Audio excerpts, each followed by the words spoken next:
Nós vamos então falar nesta noite, o título é Aprendendo com o Nosso Lar.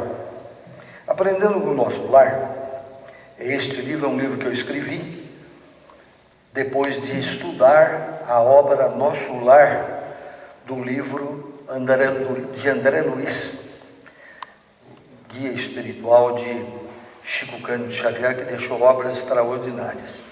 Então, quando eu estudei o livro Nosso Lar, eu fiquei embevecido. Eu achei mensagem extraordinária, a história de que André Luiz traça sobre como funciona a vida no plano espiritual. De um modo geral, as pessoas falam que vão para o céu, vão para algum lugar, mas efetivamente só nas obras de André Luiz é que nós encontramos, através da mediunidade de Chico Xavier, mensagens mostrando como funciona a nossa passagem do corpo físico e quando nós voltamos ao plano espiritual em espírito. Então, todas as religiões cristãs, as outras religiões orientais, todas aceitam de que nós não somos só corpo. Todos aceitam que nós somos corpo e espírito, ou espírito e o corpo, espírito formando o corpo. Todas as religiões. Mas, no geral, as pessoas têm dúvida.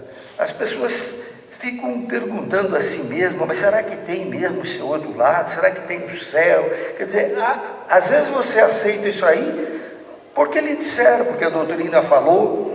E essa é uma das características, sem querer dizer que o Espiritismo é melhor que qualquer religião. Todas as religiões são reflexões que o homem criou para ensinar as pessoas a suportar as adversidades da vida, para sentir bem, para encontrar paz. Mas o Espiritismo, nós temos certas respostas através da experiência. Você pode dizer assim, mas como é que o Espiritismo sabe que realmente existe o Espírito? Para nós entendemos, pela experimentação, pela mediunidade, de que o Espírito manifesta em nossos corpos para quem tem mediunidade. Isso é pacífico. Eu digo particularmente que a primeira vez em que eu recebi uma entidade espiritual que manifestou em mim, que me envolveu com toda a energia, que eu senti o corpo flutuar como se eu saísse do próprio corpo, houve uma energia enorme, meus braços ficaram enormes e eu chorava copiosamente. Então, para mim, mesmo que as pessoas dizem, não existe, para mim existe, porque eu experimentei. E assim, na Casa Espírita, nós temos experimentações, tem experiência de quase morte, pessoas que saem do corpo, quando estão próximo a morrer, por exemplo, a desencarnar, e eles voltam e contam o que viram no plano espiritual. Então, para nós, não é mera crença. Para nós, acreditamos porque passamos por essa experiência. Então, o André Luiz, esse espírito que comunicava através do Chico Xavier e de outros médiuns, ele deixou uma literatura enorme sobre a vida no mundo espiritual. Não é só o Nosso Lar. Nosso Lar é o início.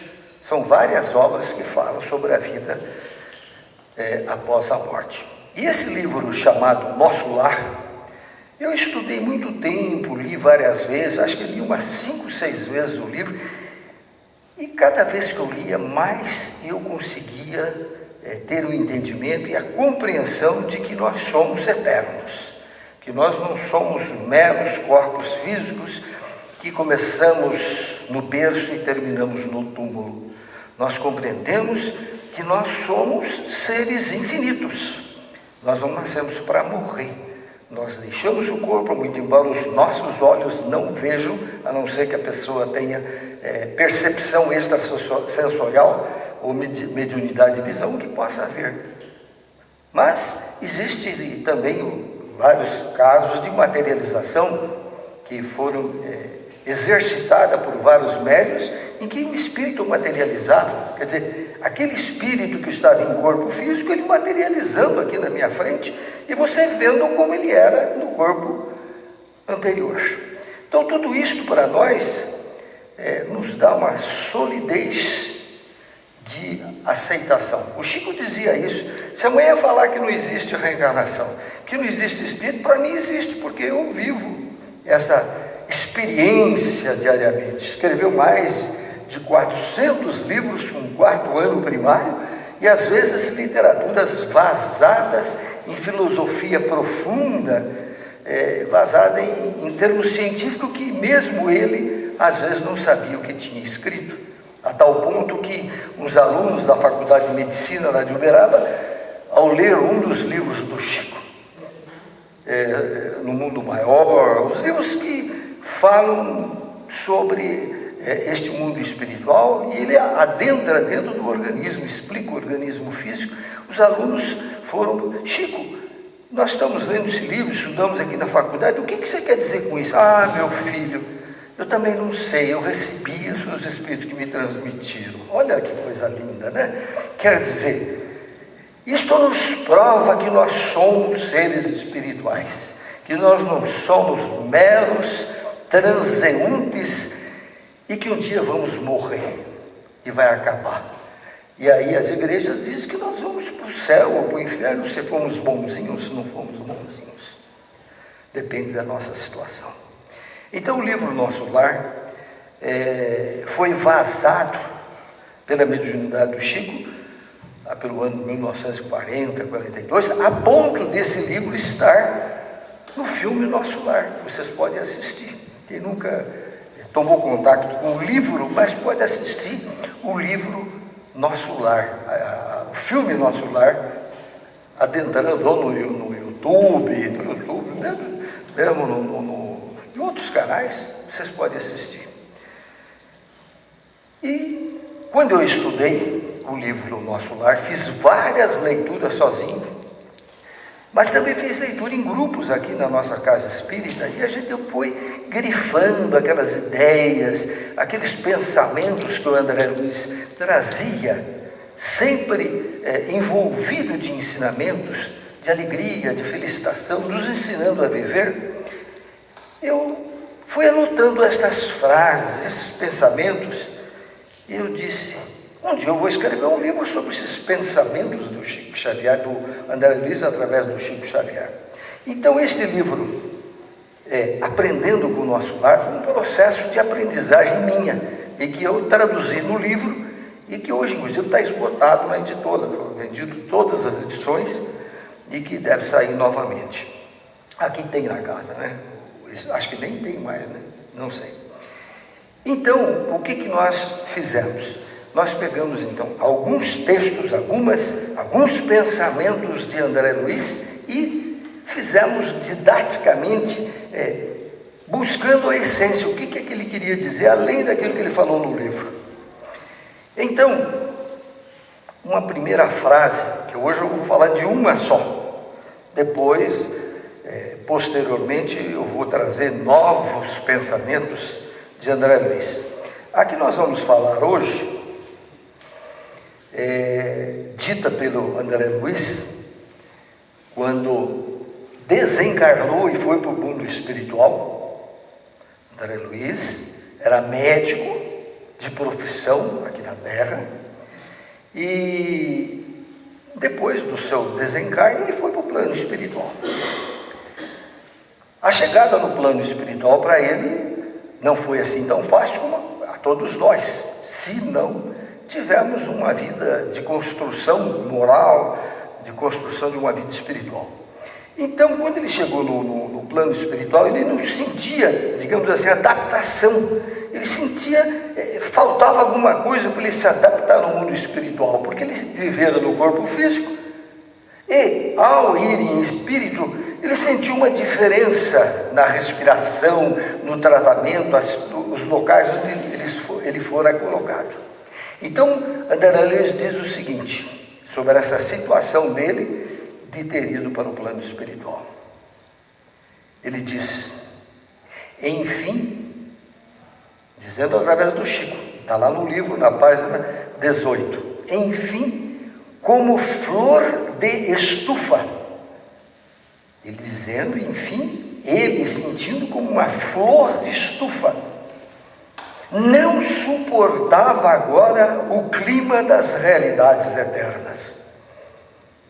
Ele dizendo, em espírito, através do Chico, a sua peripécia no mundo espiritual, até que ele foi atendido e foi acordado da sua cegueira, ele diz, acordei como uma flor de estufa.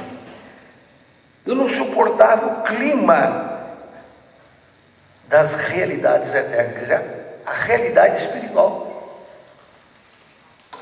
E diz mais, não desenvolvera os germes divinos que o Senhor da vida colocara em minha alma. Porque todos nós, ao nascermos, nós temos o germen divino, nós temos a semente divina. Todos nós, ao nascermos, nós trazemos a força divina em nós. Nós temos na nossa essência a essência das leis do universo, a essência de Deus.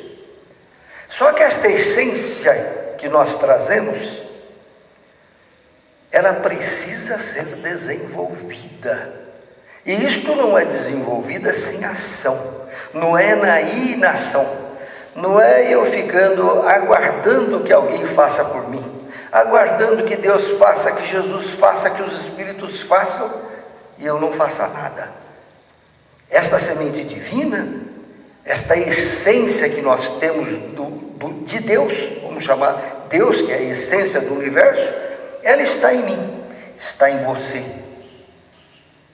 E antes de se tornar hominal, antes de nós tornarmos racionais, este princípio inteligente esteve presente como unicelular no fundo do mar. E foi desenvolvendo, passando pelas mais diferentes plantas, animais, chegando ao macaco, e num dia despertou-se no homem que nós nos transformamos em espírito.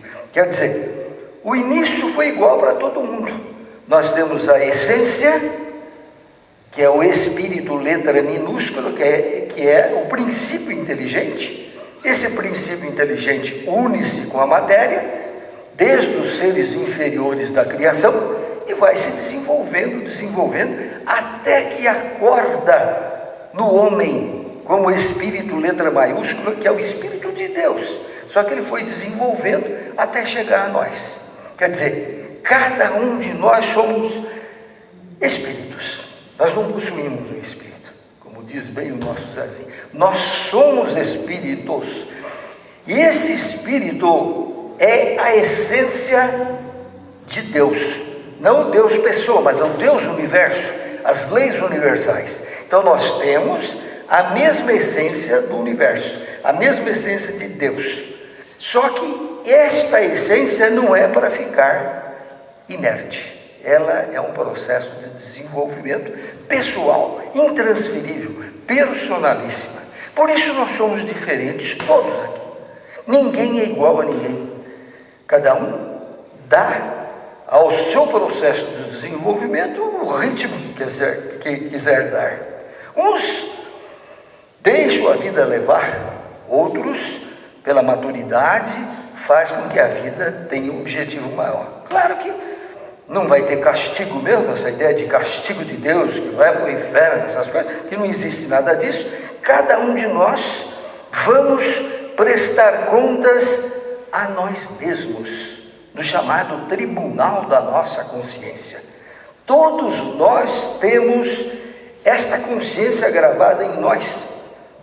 Essa consciência é que vai, no momento aprazado, no momento certo, ela vai dizer se eu errei ou se eu acertei, se aquilo que eu fiz foi perfeito ou imperfeito. Não haverá um Deus corrigindo, não há um Deus castigando, porque nós temos o livre-arbítrio. E pelo livre-arbítrio nós temos a possibilidade de escolher o que quisermos. O caminho do bem, o caminho do mal, podemos errar. Só que o livre-arbítrio tem consequências. Consequência quer dizer, se eu fiz aquilo como algo de maldade, se eu cometi erros, como eu tenho livre-arbítrio, que é algo que está na estrutura da nossa essência, quer dizer, é parte da lei divina, então não pode ter castigo, não pode ser pecado. Eu errei, não, Deus vai castigar, como só ia acontecer, ouviram nas igrejas, Deus vai castigar. Vai nada. Senão, se castigasse quando errasse, então ele estaria nos teleguiando aqui na terra. E se nos teleguiássemos, nós não teríamos responsabilidade de nada. Se nós fôssemos teleguiados, nós não teríamos responsabilidade de nada. Mas como nós temos a essência da perfeição dentro de nós, como nós temos essa essência divina dentro de nós, o que nós temos que fazer? Fazer brilhar essa essência. Fazer, como dizia Jesus, brilhe a vossa luz, desenvolva o seu potencial. E isto é um processo diferente de cada um de nós. Até os nossos filhos, nós sabemos disso, uns são mais bonzinhos, são mais educados, são mais pacientes, outros já são mais bravos. Quer dizer, nós vemos essas diferenças na própria família, porque cada um é um. O pai não transmite aos filhos a sua educação, não transmite aos filhos, digamos, as suas vocações, porque vocação não é algo que Deus colocou na pessoa e diz, você vai ser isso, vai ser aquilo, não, é uma construção nossa através das existências. Então quem nasce, como nós vemos constantemente, e até nós colocamos num boletim informativo, e também estava no Face esses dias, uma criancinha de 7 anos, e tocando música lindíssima, clássica. Quem ensinou essa criança? Se ela não foi na escola, ela traz na sua essência algo desenvolvido em existências passadas.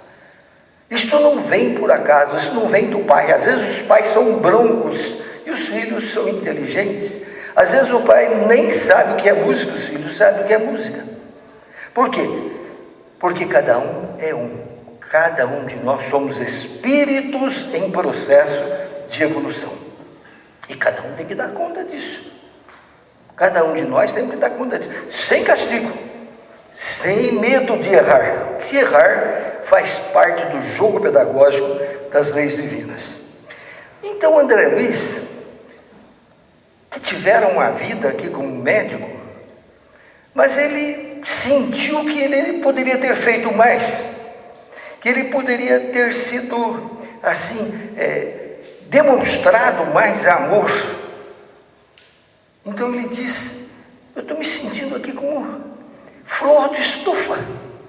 O que é estufa? Estufa são estruturas em que nós colocamos plantas, flores, e elas crescem artificialmente. E quando se cresce artificialmente, ela não tem experiência do dia a dia, porque nessas estufas o ar não corre, ela fica sob o aquecimento solar e elas crescem diferente das outras. Às vezes nós somos flor de estufa. Às vezes nós educamos os nossos filhos como flor de estufa. Não pode fazer isso quando criança, você vai cair. Mas tem que cair. A criança cai, aprende, levanta, ela vai gatinhar, daqui a pouco ela está andando. Cada um tem que desenvolver isso daí. Agora, se criar como flor de estufa, bonitinho, você não pode fazer isso, não pode fazer aquilo.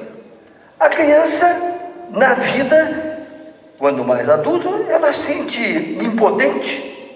Ela se sente com dificuldade de enfrentar a vida porque os pais fizeram para ela. Os pais fizeram para elas, não aprenderam. Então André Luiz, que teve assistência dos pais para ele fazer o curso de medicina, ele diz o seguinte no livro. Ele comentou que os pais lhe proporcionaram todos os recursos necessários para a sua formação profissional. Ele diz lá no Nosso Lar. Sem que nunca tivesse avaliado o sacrifício e a generosidade deles. Quer dizer, ele teve tudo pronto, o pai fez tudo isso para ele, os pais, mas ele não soube nem agradecer a generosidade dos pais. Quantos de nós pais, às vezes, nós tiramos de nós para dar para os filhos? Às vezes você não pode dar, ou você não pode, o filho quer, você quer, mas você dá para o filho primeiro. Então você prepara o filho para que ele tenha melhores condições. Nada contra do pai preparar o filho para ser médico, ser advogado, ser isso, aquilo. Mas é preciso que nós entendamos que nós não podemos ficar na barra da saia das mães ou dos pais, sempre quando temos problema e nós não vamos crescer. Nós vamos permanecer estacionados, como um carro que nós colocamos no estacionamento e saímos com o carro dos outros. Um dia você vai ter que voltar a pegar teu carro. Isso quer dizer, se nós estacionamos na vida, não crescemos, um dia eu tenho que voltar, porque este corpo é apenas um veículo para que eu, espírito, possa desenvolver. É apenas isso. Então o André diz que ele teve todas as condições, todas as facilidades dos pais, e ele diz assim: constituíra o lar, ele já como médico, depois casado, gozara os júbilos da família, quer dizer, construiu uma família que administrava nas teias do egoísmo, administrava o seu lar nas teias do egoísmo, sem se preocupar em estender as bênçãos desta família, desta felicidade, à grande família humana, surdo a comezinhos deveres de fraternidade. Então, ele sentia que ele não fez aquilo que deveria fazer. Quer dizer, ele fora criado ali como flor de estufa, os seus filhos também como flor de estufa. Ele se preocupava pelo egoísmo com os seus filhos, com seus rabentos, pouco importando da fraternidade universal, se o vizinho ou se alguém distante ou das vilas, alguém que precisaria talvez daquilo que era excesso na sua casa, ele não se preocupou, diz ele. Olha, o espírito André Luiz, um dos espíritos evoluídos que escreveram através do Chico Xavier. Então, e nós? E nós? Será que também agimos assim? Será que nós também preocupamos tão somente com os meus? Preocupamos apenas com os nós da família, sem se condoer, ou pelo menos dentro das possibilidades, você também poder estender as mãos aos outros? Ele disse que não aprendeu isso, a vida dele foi dessa forma. Tanto é que ele esteve 15 anos no plano espiritual, 15 anos, e depois que ele foi conduzido por outros espíritos para tratamento espiritual, ele diz que fez algumas caridades como médico, mas aquele bem sem interesse de fazer o bem. Vou fazer por fazer. Então, no filme aparece o André Luiz atendendo como médico, e aí depois que atendia todo mundo lá pelas 6 horas, aí a secretária falou: tem uns aqui para você atender, esse aí não vai ser pago. Aí disse que ele atendia as pessoas e tal, e tudo bem. Quer dizer, o bem despretensioso, o bem que você faz para atender, como você na tua casa, fulano, dá lá para ele ir embora. Esse é o bem despretensioso. E muitas vezes nós podemos ser enquadrados assim. E quando ele foi para o plano espiritual, quando ele foi acolhido nas colônias espirituais, ele ouvia de alguns espíritos que ele atendera como médico. Uma senhora, inclusive, gritava lá no filme: doutor André, Ele olhava, mas quem é essa senhora que está gritando? Depois ele soube que era uma das pessoas que ele atendeu sem interesse nenhum. Quer dizer, o bem, mesmo que não tenha interesse, faz bem. Mesmo que você não tenha interesse de fazer o bem, mas se você fizer o bem é seu melhor advogado. Ele fora acudido por essas pessoas em que ele trabalhara lá na vida terrena, e no plano espiritual as pessoas o acudiam. Aí o instrutor dele diz: quantas pessoas fizeram oração por você quando souberam que você viera para cá? Estas pessoas não esqueciam que foram atendidas, e recebia preces harmoniosas, preces de refrigério no coração para atendê-lo. Veja que coisa interessante, né? Então,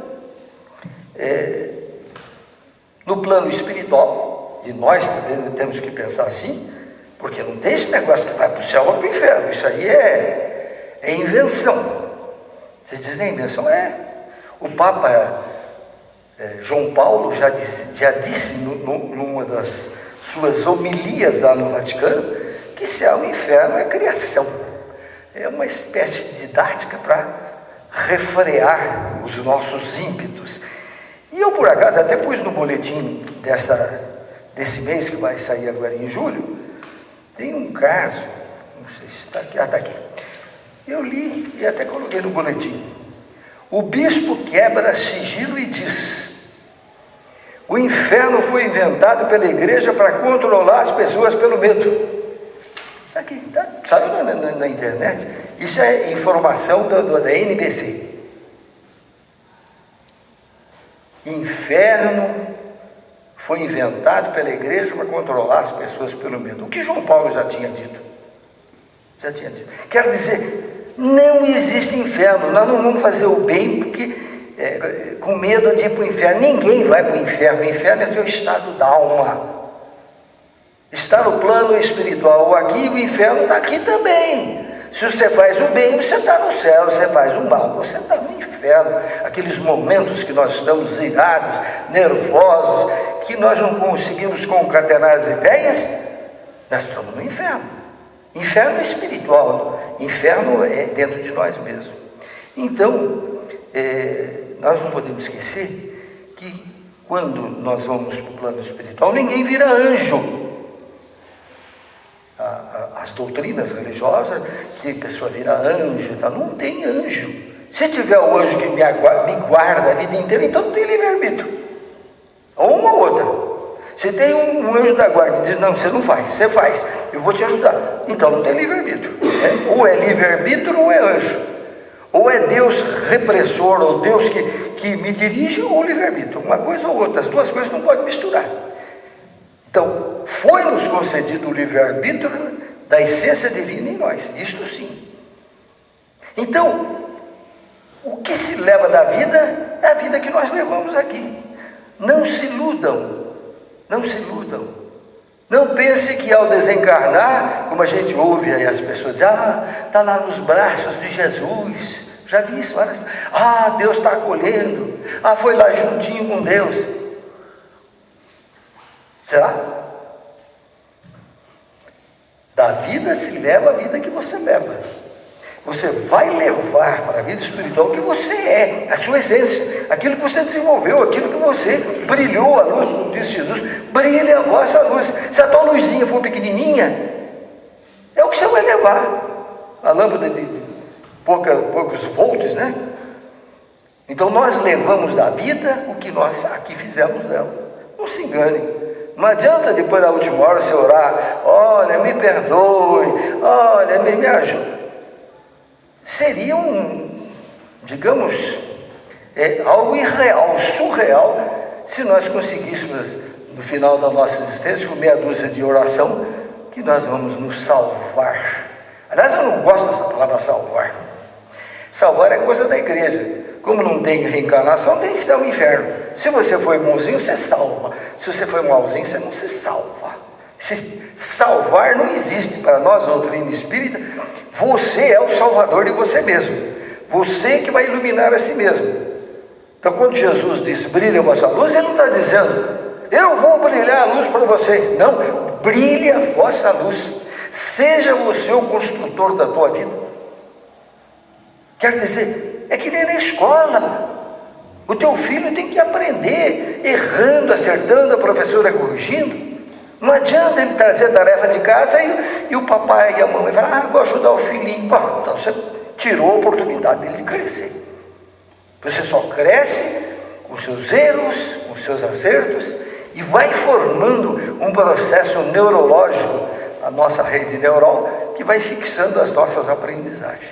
Então, da vida se leva aquilo que nós construímos aqui. Não existe milagre. Milagre é uma derrogação da lei. Kardec já dizia isso.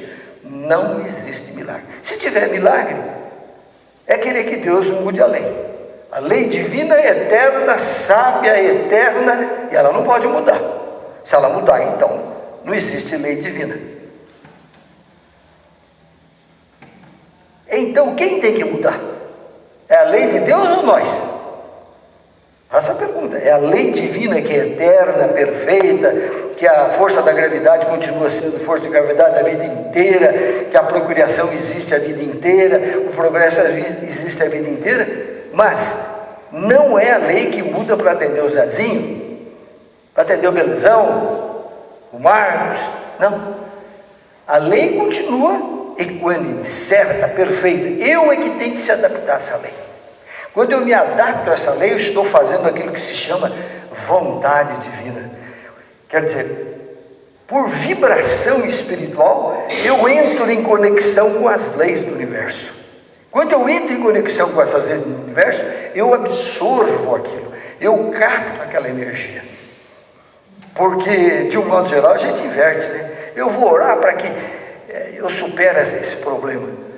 Vou pedir para que Deus faça isso para mim. Ora, não é assim. Seria muito fácil se a coisa assim acontecesse. Deus está em você. O livro de Salmos, que Jesus repete, vós sois deuses, é uma verdade. Como você é aquela semente, você é a essência do todo, você é Deus. Você é a semente divina, você é a essência divina. Só que eu tenho que fazer brilhar essa luz, fazer essa semente florescer. Quando você tem uma sementinha, você sabe que lá dentro pode sair uma árvore. É uma semente, vai nascer uma árvore. Um bebezinho recém-nascido vai ser um homem, uma mulher. Então, isso é um processo pessoal, intransferível. Ninguém pode fazer isso por você, porque aprender é um ato pessoal. É um processo que a gente faz, errando, acertando, corrigindo, e assim por diante. Então, nessa ideia, deixa eu ver mais aqui o que o André fala. Então, diante disso, ele se sentiu como um aleijado, diz ele, senti como um aleijado, como se eu fosse jogado numa correnteza d'água e fosse envolvido pela correnteza da água e fosse sendo levado por ela. Quer dizer, como ele não tinha preparo, ele não estava apto a enfrentar as diversidades do mundo espiritual. Então, muita coisa que a gente bota na cabeça é criação nossa. Então, nós temos os germes divinos. E nesse germe divino, é mais ou menos assim, eu até conto isso num dos livros meus. Eu digo assim, se você pegar uma água, uma quantidade de água, uma gota d'água do oceano, e você analisar essa gota, você vai ver que essa gota tem a essência do mar. O que tem na gota, quer dizer, a gota é a essência, é a semente do mar. Esta semente que está em mim, que é o Cristo interior, que é a presença divina em nós, é Deus. Só que este Deus não vai dar colher de chá para você, não. Muito embora seja diferente. A pessoa, não, eu vou pedir para Deus, Deus vai resolver. A pessoa está no último estágio, câncer 4, que às vezes a pessoa diz, vamos pedir para Deus para que cure ela, ou cure essa pessoa. Não é assim. Você tem que mudar a sua refeição, sua alimentação, seu pensamento positivo. Você tem que mudar o teu pensamento emocional, às vezes emoções negativas estão te adoecendo. Eu já disse aqui várias vezes que quando eu tenho o estresse é um mecanismo que bloqueia a imunidade do organismo. Bloqueia a imunidade do organismo. Emoção negativa bloqueia a imunidade do organismo. Porque o nosso organismo, por ser um processo divino, ele foi feito para se autocurar. O organismo foi feito para... Por que vem a doença? Porque eu bloqueio essa imunidade do próprio corpo. Bloqueio. Pelas minhas emoções negativas, pelo pensamento, pelo estresse, pela depressão. Bloqueia. Aí o corpo adoece. Mas nós temos a potencialidade. Essa potencialidade que cada um tem que dar conta. E ninguém pode fazer isso por nós. Então, já mais ou menos chegando ao complemento. Então, não quer dizer com tudo isso que eu falei, é que nós não possamos dar à nossa família o melhor. Não quer dizer que eu não possa lutar para ter uma família bem constituída, educar os nossos filhos, não quer dizer nada disso. Porque ter é uma responsabilidade de todos nós, lei do progresso, todo mundo tem que trabalhar para ter. Todos nós temos que trabalhar para progredir. A doutrina é progressiva, quer dizer, o espírito é progressivo. Agora, é preciso que nós façamos uma comparação entre ter e o ser. Muitas vezes você tem e não é. Às vezes você tem e egoisticamente você retém tão somente para si, como o André Luiz fala. Egoisticamente, eu atendia somente a minha família, os meus filhos, e fazia algumas consultas gratuitas sem interesse. Mas mesmo sem interesse, nós dissemos, faz o bem. Mesmo aquelas pessoas que você vai lá na tua casa, ou você encontra na rua, mesmo que você fala, toma aqui, vai embora, tal. Esse bem, muito embora despretensioso, ele faz bem para você. Isto retorna. Então sejamos amantes do bem, fazer sempre o melhor. E para nós irmos dando a conclusão, nós vamos dizer que Deus, aí vem o detalhe, de um modo geral, a gente conceitua Deus como uma pessoa. Nós somos educados assim. Fomos educados para dizer que tem um Deus lá em cima. Em cima onde? É infinito. Nós somos educados para ter um Deus lá em cima. Mas Deus é a lei universal. Deus é a força cósmica do universo que está na plantazinha, está no animalzinho, está no vegetal, está no animal e está em você. Num processo evolutivo, nós chegamos a ser espíritos racionais dotados de livre-arbítrio. Então, esse Deus foi criado por Voltaire, foi criado o próprio Freud, e tantos outros separaram o corpo e sem espírito. A psicologia materialista é isso, é o corpo, que tudo ocorre no corpo, mas não existe a essência divina. Nós somos a essência divina. Quando nós oramos, você não precisa orar lá para cima e pedir Deus, não, você olha para dentro de si, volte para dentro de si, porque é este Deus, esta força, essa luz é dentro de você. Quando Jesus disse, para a gente encerrar, quando quiseres falar com Deus, como Deus não é pessoa, Ele é uma energia, lá em Mateus diz, entre nos seus aposentos, não manda você entrar no teu quarto, é nos teus aposentos, em silêncio, sintonize com Ele, fale com Ele, sem palavras difíceis, palavras simples, aquilo que você está sentindo, aquilo que você está necessitando, aquilo que você precisa conseguir, você planta através da oração dentro de si mesmo, e isso vai germinar e nos vai dar as respostas às nossas necessidades. Então, gente, nós estamos trabalhando aqui hoje tão somente com este texto, e que nos próximos nós vamos voltar o livro Aprendendo com o Nosso Lar, encerrando dessa forma assim: enfim, como flor de estufa, Então nos coloquemos também nessa situação, às vezes de flor de estufa. Não suportava o clima das realidades eternas. Não havia sintonia dele vivendo preso à vida material com a vida espiritual. Ele sentia peixe fora d'água. Sentia um peixe fora d'água no plano espiritual quando desencarnara. Não desenvolvera os germes divinos que o Senhor colocar em mim. Não é Deus que veio e colocou dentro de você. Você construiu isso através dos tempos e esta luz vai cada vez mais brilhando e nosso espírito vai fulgindo, vai brilhando e nós vamos eliminando as nossas imperfeições e sendo cada vez mais felizes. Esta é a mensagem da noite.